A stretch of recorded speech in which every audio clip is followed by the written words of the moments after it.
పథకాన్ని మా భుజాల మీద వేసుకుని సక్సెస్ చేస్తే మమ్మల్ని రోడ్డున పడేస్తారా? హన్మకొండ జిల్లా కేంద్రంలోని బస్ డిపో ఎదుట మహిళా కండక్టర్ ఆవేదన. ఆర్టీసీ లాభాల్లో ఉంది, మహాలక్ష్మి పథకం డబ్బులు ఇస్తున్నాము అంటున్నారు.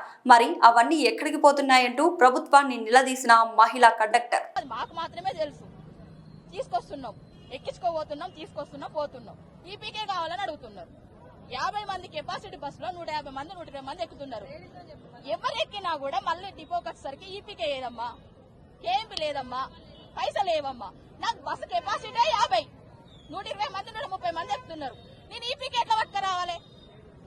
లాభాలకు వచ్చింది ఆర్టీసీ అంటున్నారు. ఆధార్ కార్డు తోటి మీరు అమౌంట్ కడుతున్నా అంటున్నారు. సిసిఎస్ ఇచ్చినా అన్నారు, పిఎఫ్ ఇచ్చినా అన్నారు, నెలకు 300 కోట్లు ఇవి ఇచ్చినా అంటున్నారు. మరి ఇవి